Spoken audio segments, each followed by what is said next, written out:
keluarga, sahabat, dan berikutnya hingga nanti, dan yang selalu kita tunggu syafaatnya di hari akhir nanti.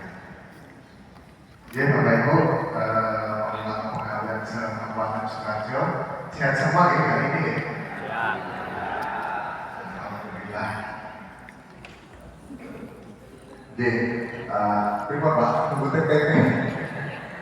Jadi pagi hari ini kami sengaja mengadakan rapat koordinasi untuk yang pertama kali di tahun ini karena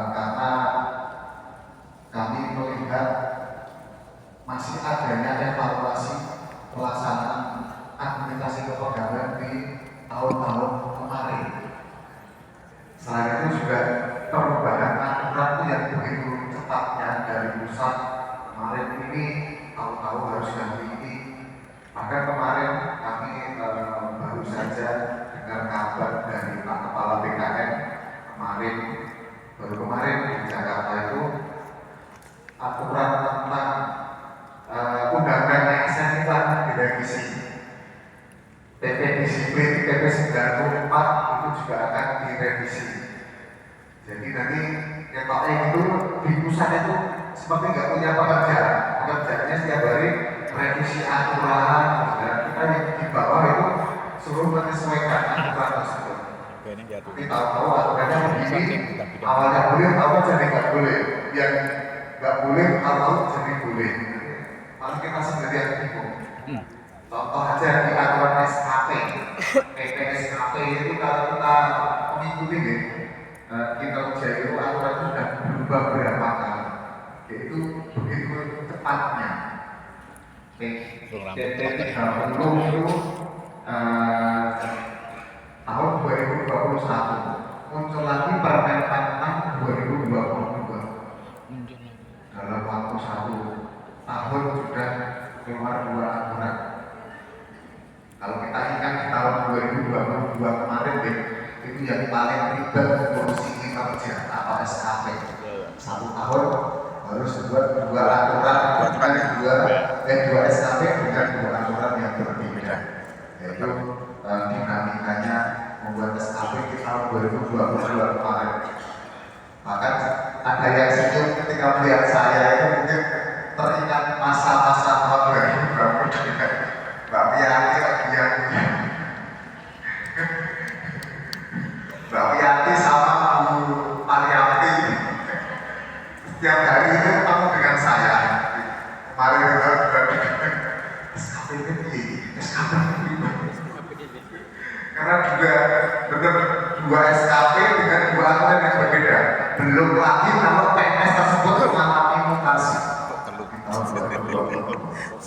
Harus mengerjakan 3 SKP dalam 1 tahun. Bahkan ada yang mutasinya itu cuma 1 bulan di bulan Desember. Jadi gawir gitu. SKP itu yang terakhir itu 1 bulan saja.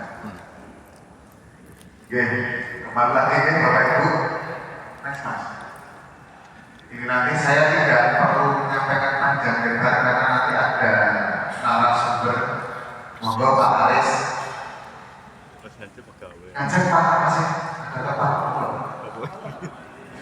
Ini dari rekornya bisa dewi.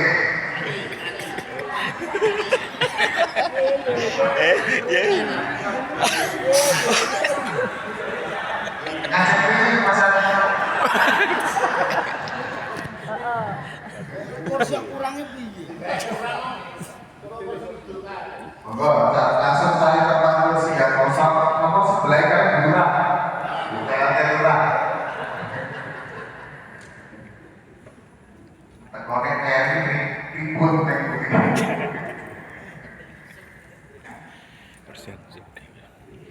Jadi nanti kami izin tidak akan menyampaikan panjang lebar karena nanti akan ada pengarahan atau sosialisasi dari PT Taspen terkait dengan produk-produk taspenan apa saja yang harus diperhatikan seorang PNS dan lain sebagainya. Nanti ketika menjelang pensiun itu juga bagaimana biar berjalan nanti kalau kaitannya dengan pensiun bisa menyampaikan pada PNS ataupun ASN yang akan pensiun di lingkungan penjenengan, atau mungkin penjenengan sendiri yang mau pensiun, Pak Arno, yang mau pensiun itu bekal juga ya Pak. Oke, terkait dengan presensi ya, selalu kami ingatkan itu berkali-kali bahwa untuk upload surat tugas itu sebetulnya maksimal 10 hari. Itu dari kami sampaikan itu mungkin sudah berapa kali ya Pak Bu ya. Tapi sampai hari ini itu masih ada yang, tapi ketika udah 10 hari itu masih ada aja yang PKTSD itu bahwa surat tugasnya itu komplit. Nah kalau kita mau nolak ya itu nggak enak juga. Tapi kalau kita baru, maksudnya terus-terusan. Kami ingatkan lagi, ini sudah berkali-kali, sering sekali, bahkan OPD yang OPD yang sering terlambat itu sebetulnya ya itu. Kalau misal dari puskesmas, ya puskesmas itu kalau dari kecamatan ya kecamatan yang itu OPD juga gitu. Ini sebetulnya adminnya atau bagaimana, apakah sudah pokoknya yang tidak menyampaikan kepada ASN-nya, tapi alasannya ada yang lupa, ada yang sudah diberikan ke ini dan ini belum disampaikan ke adminnya. Tolong ya Bapak Ibu, karena semakin kesini itu pekerjaan itu bukannya semakin mudah, bukannya semakin sedikit, akan tetapi pekerjaan itu semakin sulit dan juga semakin banyak. Jadi kalau mohon maaf kami hanya mengurusi presensi, mungkin pekerjaan yang lain akan terbengkalai. Begitu juga misal kenaikan gaji berkala dan nanti banyak lagi yang akan komplain kalau tiap hari kita hanya mengurusi presensi.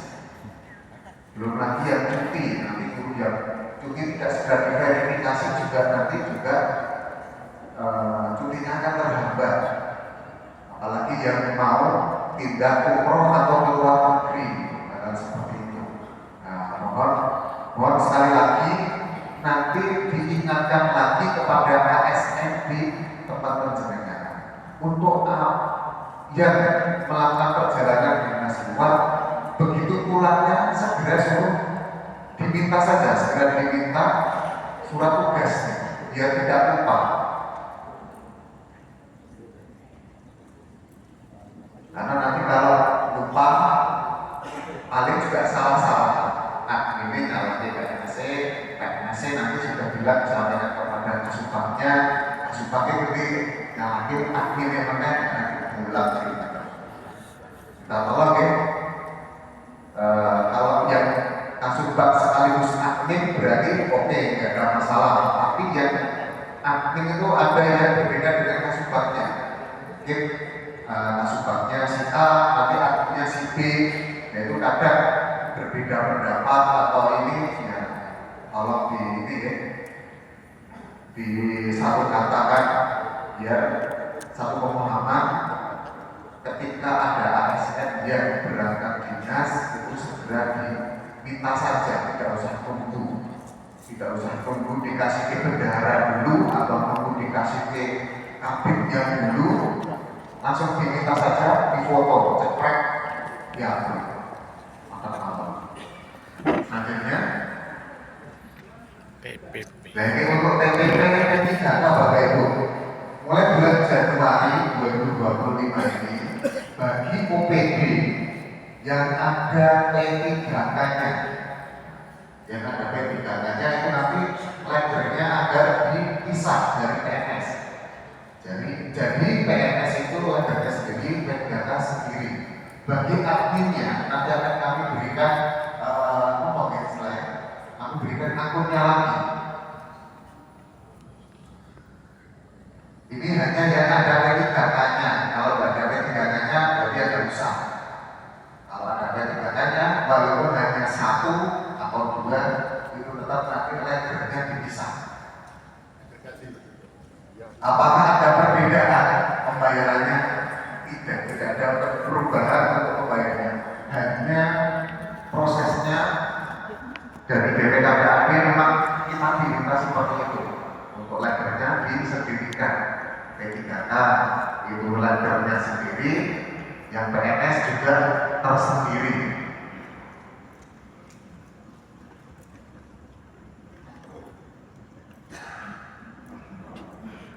Begitu juga dengan yang kornet ya. Kalau yang sekolah itu di kornet ya, yang ngeprint. WhatsApp enggak? OSD yang ada ininya, yang ada P3K-nya, yang dapat TPP biasanya TU atau penjaga malam. Sekedar mengingatkan lagi untuk kinerja Bapak Ibu, untuk kinerjanya yang di sekolah ada yang memulai TPP, ini TU atau ini kan sudah semua belum untuk belajar lain. Ada yang masih bermasalah? Guru, khusus guru, karena guru kan PNM. Kepala sekolah mengerjakan PNM, tapi yang penjaga malam atau TU-nya itu kan tidak mengerjakan PNM, mengerjakannya kinerja. Masih ada yang terkendala pembuatan di lingkungan penjenengan. Dari mana Pak yang masih hadir? SMP 2 lagi, permasalahan di Bapak belum. Tapi udah masalah. Oh berarti nggak masalah. Kalau TPP belum, saya juga belum terima TPP. Nanti kalau saya terima tak kabarin kalau belum. Jenengan TPP ya? Oh, jenengan dulu. Berarti nanti ditanya sesama. Kalau ditanya kabar-kabar Mas.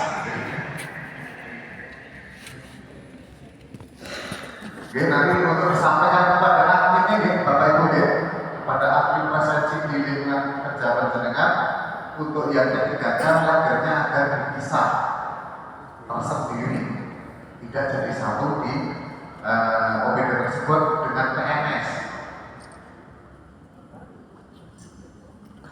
Nah, ini selanjutnya untuk Tapera, Bapak Ibu, mengingatkan kembali ya untuk Tapera. Ini kemarin pun masih banyak sekali yang belum diupdate. Terbukti ketika pensiun bingung sudah dicairkan tabungannya apa belum. Kemarin beberapa pensiunan itu menghubungi kami menanyakan tabungan Taperanya kalau dulu bapak tahu itu sudah dicairkan apa belum. Mereka tidak bisa ngecek karena apa? Ternyata setelah kita cek di melalui PIC-nya BP Tapera, ternyata datanya belum diambil. Terlebih nomor rekeningnya masih menggunakan rekening gaji yang dipakai. Padahal ketika nanti PNS ini pensiun maksimal 1 bulan dipradanya yang nanti akan ditutup sama bank zakat. Sementara untuk pembayaran tabungan Tapera itu maksimal 3 bulan. Nah nanti ada jeda bulan kedua, bulan ketiga. Kalau BP Tapera membayarkan tabungannya itu nanti di bulan kedua atau bulan ketiga, dibayarkannya kemana? Padahal sudah ditutup sama bank zakat yang rekening di Prada, yang rekening khusus haji. Maka kami sampaikan dari dulu untuk segera diambil minimal nomor rekeningnya itu untuk diganti, monggo diganti rekening apa saja yang penting bukan rekening gaji. Takutnya nanti seperti itu, karena kemarin juga ketika kita cek itu sudah dibayarkan, ternyata dibayarkannya ke nomor rekening gaji karena yang terdaftar di Tapera yaitu. Bahkan ada yang punah itu ketika kita kalau ada ASN itu tidak punya ahli waris dan sudah meninggal, tidak update datanya dari BP Tapra juga tidak bisa mentransfer nomor tabungannya. Nah, itu kemarin ada beberapa sehingga itu kesulitan, akhirnya dicarikan jalan keluar. Nah, sama BP Tapra untuk distorkan atau dimasukkan kemarin, aku juga kurang tahu. Intinya kalau di Subarjo ini data yang sudah update ya. Dari data status registrasi itu 6.400, totalnya 9.182 yang sudah itu 6.485, yang belum 2697, masih sekitar 2.600-an itu yang registrasi. Untuk status update-nya yang sudah update itu baru 6.034, yang belum sekitar 3.148. 3.000 itu tidak ada yang kecil, banyak. Kalau 3.000 itu nanti tidak bisa ditransfer ke Freeport itu nanti kalau ketika kita sosialisasikan seperti ini, ASN kita minta untuk update itu angelnya setengah D. Suruh update aja enggak mau. Tapi ketika sudah pensiun, koyak bagian pegawaian untuk menanyakan tabungannya. Itu yang beberapa kali kami alami. Mungkin koyak kasubag kumpok angkat-angkat, koyaknya adalah BKPSDM, ada yang seperti itu. Bahkan kemarin sempat ada kejadian salah satu PNS yang sudah pensiun itu tidak mau ngambil, sudah disampaikan berkali-kali tidak mau ngambil. Ketika sudah pensiun dan ditransfer ke rekening, akhirnya kita transfer ke rekening gajinya. Untung di Bank Jateng belum ditutup rekeningnya, tapi yang bersama itu aneh terus. Ketika kita sampaikan Pak sudah ditransfer, dia tidak percaya. Buktinya mana kalau sudah ditransfer? Saya tidak pernah menerima. Wah, ini aja itu. Oke, betul.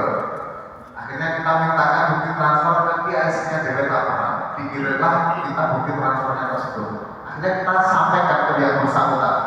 Semenjak itu sudah tidak pernah WA, tidak pernah telepon saya. Dulu sebelumnya setiap hari itu WA atau telepon itu hampir setiap hari. Saya itu di WA telepon, Mas Kustaipur sudah jawab apa belum? Itu hampir setiap hari saya lewat menanyakan tabungan Tapra ini. Padahal dulu ketika masih aktif PNS tidak mau aktif. Baru sudah pensiun, sudah lulus, tengok AGL setiap hari. Sudah ditransfer, merasa belum menerima. Belum terima, uangnya tidak diterima cash, kan ditransfer. Sampai ketika sudah kita kirimkan bukti transfernya, kita dikirim oleh KIS-nya, yang bersangkutan baru dia sudah tidak menanyakan lagi. Mas. Nah, ini yang perlu kita waspadai. Tolong sampaikan kepada semua ASN siapa saja, waspada terhadap penipuan. Mungkin ada yang telepon, WA, SMS, atau mungkin bersurat mengatasnamakan BKPSDM, mungkin dari BP Tapra atau mungkin dari PT Naspen. Banyak sekali kejadian. Bahkan yang terbaru kemarin kami juga menerima laporan yang bersangkutan dapat kiriman WA dari BP Tapra. Ada yang ngomong juga di WA dari salah satu pegawainya BKPSDM, suruh mengambil tabungan Tapra tapi harus lewat dia. Nah, itu mohon disampaikan ya, hati-hati kalau itu kiranya mencurigakan, tidak usah ditanggapi. Kalau penjaringan itu memang respon berat, tolong jangan langsung percaya, dikonfirmasi dulu. Minimal tanya pada kami yang ada di BKPSDM, benar nggak? Karena pengalaman dulu ada salah satu pensiunan itu sampai tertipu puluhan juta karena hanya memperoleh WA seperti ini. Dikasih ini karena itu saja sampai PIN-nya itu diberikan, ternyata di ATM-nya sampai puluhan juta. Kasihan. Tapi udah terlanjur ya, mau bagaimana lagi, kita nggak bisa mengembalikan rekening seseorang. Kalau kita bisa mengembalikan rekening itu ya aku bilang ya. Jadi mau disampaikan ya, terlebih bagi Bapak Ibu yang menjelang pensiun agar lebih berhati-hati. Next, Mas. Oke, selanjutnya untuk cuti P3K. Mungkin bagi PNS hanya beberapa saja yang terkait dengan cuti. Misal, tadi sudah disampaikan sama Bu Kabar di diskusi tadi, yang mau ke luar negeri, entah liburan, entah mau ibadah umroh, tapi cutinya belum diajukan, sudah berangkat umroh atau berangkat haji, atau mungkin ketika mengajukan cuti itu diberi alamat di alamatnya, tapi ternyata liburan ke luar negeri. Tapi kalau bagi cuti P3K ini masih banyak sekali yang belum memahami, terlebih yang dari dinas pendidikan. Dinas pendidikan tahu nih Bapak Ibu Kornil, sekali lagi Bapak Ibu Kornil, bagian P3K ini tolong benar-benar disampaikan. Saya sebenarnya sudah menyampaikan juga ke Bapak Ibu yang P3K di lingkungan dinas pendidikan. Itu tidak hanya sekali 2 kali, mungkin lebih dari 2 kali terkait dengan cuti P3K. Akan tetapi masih ada saja yang istilahnya tidak menguasai, tidak memahami, tapi ngeyel. Begitu juga dengan yang nakes. Kemarin juga sempat ada yang ngeyel juga ke kami. Kebetulan yang ngurusi cuti Mbak Betty, nah itu sampai ngeyel salah satu pegawai di Kabupaten Sukoharjo sampai menanyakan intinya bagi P3K yang belum punya hak cuti tahunan, itu kan syaratnya punya cuti tahunan itu masih minimal punya masa kerja secara terus-menerus selama 1 tahun. Tapi kalau belum punya masa kerja selama 1 tahun, yang bersangkutan belum punya hak cuti. Tapi bisa mengajukan cuti itu kecuali dengan 3 alasan. Yang pertama apa? Keluarga inti itu ada yang meninggal dunia, yang kedua sakit, yang ketiga untuk menikah yang pertama kali. Tapi kemarin mohon maaf, malah ada yang sempat berargumen mana aturannya, mana buktinya kalau BKPSDM sudah pernah sosialisasi sampai sebegitunya. Maka langsung saya sampaikan kepada Mbak Betty, Mbak, kalau yang bersangkutan itu masih ngeyel, suruh langsung ketemu dengan saya. Langsung saya ketemu. Kota, tak jelaskan saja.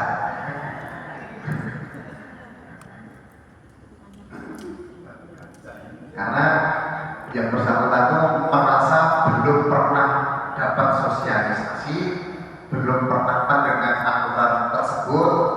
Padahal Nyun Sewu ketika pembekalan P3K itu sudah kami sampaikan.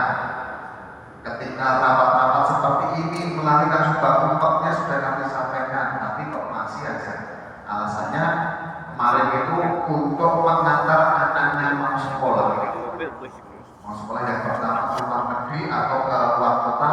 Saya juga kurang paham. Intinya yang bersangkutan itu P3K belum ada 1 tahun masa kerja, berarti kan belum punya cuti. Bisa mengajukan pengecualian cuti kecuali 3 tadi. Padahal kalau mengangkat anak itu kan bukan termasuk salah satu alasan yang 3 tadi. Tapi kok sampai sebetulnya yang bersangkutan itu tidak ngeyel. Ternyata barang kita telusuri yang ngeyel itu malah adminnya pada seorang PNS. PNS ya sendiri nggak pernah dapat sosialisasi, hanya sekedar mengajukan ke si Pedot. Padahal sudah kami sampaikan ya, untuk si Pedot itu ASN itu bisa langsung mengajukan sendiri, tidak perlu membentuk admin, tidak perlu menyuruh seseorang untuk menjadi admin mengajukan cuti ke Spektur. Barang mengajukannya lewat admin, ternyata adminnya yang ngeyel sampai mana aturannya nggak tunjuk, karena selain ditunjukkan di Perda 17 2022 saja itu. Tanya lagi Pak, yang bersangkutan tanya, ada nggak slide PPT dari BKPSB? Dan kalau BKPSB itu sudah pernah sosialisasi tentang cuti P3K. Ngeyel pernah sudah tanya aturan, kita kasih, masih menanyakan bukti kalau BKPSB itu sudah sosialisasi apa belum. Nah, maka dari itu Bapak Ibu, Allah dikendalikan ASN di lingkungan penjenengan terkait dengan kepegawaian itu tanggung jawab penjenengan selanjutnya sudah kepegawaian. Dan ini kemarin juga kami dapat pertanyaan juga, khususnya yang ada di RSU sama di Puskesmas, Pak Cektor dan teman-teman yang dari Puskesmas terkait dengan cuti tahunan, cuti bersama yang kalau tidak diambil itu bisa menambah cuti tahunan. Karena di RSU sama Puskesmas biasanya kalau cuti bersama Lebaran masuk ya. Apalagi di RSU, nggak mungkin di RSU mau tutup. Nah, setiap hari kan harus buka 24 jam. Sementara padahal itu ada beberapa hari yang cuti bersama. Jadi ketika cuti bersama itu tidak diambil, kan berdasarkan kami sampaikan juga, itu menambah hak cuti tahunannya. Ketika menambah cuti tahunan, itu diatur di OPD-nya sendiri, di Puskesmas atau di RSU tadi. Ketika misal 2 hari cuti bersama, misal tanggal 1 sama tanggal 2 ya, berarti yang tanggal 1 yang masuk siapa, yang tanggal 2 yang masuk siapa. Otomatis kalau di 2 hari tapi sudah masuk atau masuknya hanya sehari, otomatis dia sudah mengambil 1. Tapi kalau 2 hari ini yang bersangkutan 2 hari masuk terus, otomatis kan dua-duanya belum diambil. Nah itu bisa ditambahkan sebagai menambah cuti tahunan. Dulu sudah kami sampaikan ke Pak Cito ya, agar dilaporkan kepada kami nama-namanya itu siapa, hak cuti bersamanya yang tidak diambil itu berapa hari, biar kita tambahkan di aplikasi Siperjot. Misal si A, hak cuti tahunannya 12. Adalah untuk cuti bersama Lebaran itu ada 3 hari, mungkin hanya diambil 2 hari, masih 1 hari. Berarti 1 hari tersebut itu menambah hak cuti tahunannya menjadi 13 dalam tahun tersebut. Karena beberapa kemarin itu sempat komplain kepada kami, loh Pak, cuti saya itu masih 2, tapi kenapa di Siperjot sudah habis? Ketika kita tunjukkan, kami tunjukkan ini buktinya penjelasan sudah ambil di tahun ini tanggal sekian sampai sekian, tanggal sekian sampai sekian, itu ada semua di aplikasi ada. Tapi ternyata mereka itu menyampaikan kepada kami, belum, kami kan dapat hak cuti bersama yang untuk mengganti cuti bersama tadi mengganti cuti tahunan. Akhirnya ya, ternyata seperti itu. Dan dari adminnya belum lapor kepada kami untuk ditambahkan sebagai cuti tahunan. Jadi mungkin ini hanya terbatas bagi yang nakes ya. Nakes itu yang di RSU sama di salah satunya perceraian. Jadi kami sampaikan lagi Bapak Ibu, tadi Bu Sumi ini menyampaikan di Dinas Pendidikan dan Dinas Kesehatan. Dinas Pendidikan dan Kesehatan itu 2 OPD. Selanjutnya berdisiplin debat. Karena ini mau dilantik kalau ada pelantikan misalnya, dengan nanti mau dilantik menjadi kabin, kalau tidak mau dilantik menjadi sekretaris, kalau tidak terkena hukuman disiplin akan lantas